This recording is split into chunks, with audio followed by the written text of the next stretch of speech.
জুমার দিনের সবচেয়ে গুরুত্বপূর্ণ আমল হচ্ছে এই জুমার দিনে বেশি বেশি করে দুরূদ পড়া। একবারে জুমার রাত থেকে শুরু করে জুমার দিন পুরোটা সময় বেশি বেশি করে দুরূদ পড়া। নবীজি বলেন, ইন্না মিন আফদালি আইয়ামিকুম ইয়াউমুল জুমআহ, নিশ্চয়ই সপ্তাহের যতগুলো দিন আছে সবগুলো দিন থেকে সর্বশ্রেষ্ঠ দিন হচ্ছে জুমার দিন। ফাকসিরু আলাইয়া মিনাস সলাতি ফিহি, আর তোমরা এই দিনে আমার উপর বেশি বেশি করে দুরূদ পাঠ করো। ফাইন্না সলাতাকুম মারুদাতুন আলাই, কারণ তোমাদের দুরূদগুলো আমার নিকট পেশ করা হয়। যে ব্যক্তি আল্লাহর নবীর উপর একবার দুরূদ পাঠ করবে, আল্লাহ রাব্বুল আলামিন তার উপর 10টি রহমত নাজিল করবেন, 10টি গুনাহ মাফ করে দেবেন, তাকে 10টি মর্যাদার স্তর বৃদ্ধি করে দেবেন। সুবহানাল্লাহ। হযরত উবাই ইবনে কাব রাদিয়াল্লাহু তাআলা আনহু বলেন, ইয়া রাসূলুল্লাহ সাল্লাল্লাহু আলাইহি ওয়াসাল্লাম, আমি আপনার নিকট আপনার উপর বেশি বেশি দুরূদ পড়ি, কিন্তু ইয়া রাসূলুল্লাহ আমি যখন আমার জন্য দোয়া করি ওই দোয়ার কতটুকু সময় আপনার দুরূদের জন্য বরাদ্দ রাখবো? আল্লাহর নবী বলেন, তোমার ইচ্ছা। সাহাবী বলেন, যদি 4 ভাগের 1 ভাগ আপনার দুরূদের জন্য বরাদ্দ রাখি তাহলে কেমন হয়?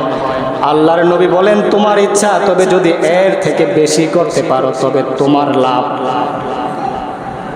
এর থেকে বেশি করতে পারলে তোমার জন্য কল্যাণ। তিনি বললেন, যদি অর্ধেক অর্ধেক আপনার দুরূদের জন্য রেখে দেই, আমার দোয়ার অর্ধেক যদি আপনার দুরূদের জন্য বরাদ্দ রেখে দেই তাহলে কেমন হয়?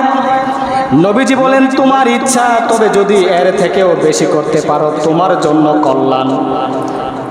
এবার সাহাবী বলেন, যদি 3 ভাগের 2 ভাগ আপনার দুরূদের জন্য বরাদ্দ রাখি তাহলে কেমন হয়? নবীজি বলেন, তোমার ইচ্ছা, তবে এর থেকে যদি বেশি করতে পারো তাহলে তোমার জন্য কল্যাণ। তিনি বললেন, ইয়া রাসূলুল্লাহ, যদি আমার দুয়ার পুরোটা সময় আপনার দুরূদের জন্য বরাদ্দ রাখি তাহলে কেমন হয়?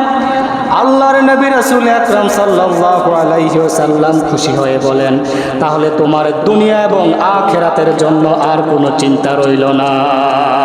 সুবহানাল্লাহ। এবং তোমার সমস্ত গুনাহগুলোকে মাফ করে দেওয়া হবে।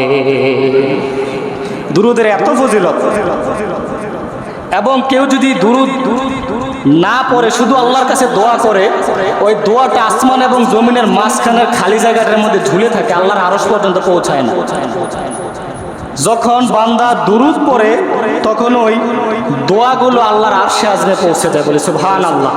তাহলে রাসূল আকরাম সাল্লাল্লাহু আলাইহি সাল্লামের প্রতি আমরা মহব্বতে দুরূদ পড়ে বলছি, আল্লাহুম্মা সাল্লি ওয়া সাল্লিম আলা নাবিয়্যিনা মুহাম্মদ সাল্লাল্লাহু আলাইহি ওয়াসাল্লাম।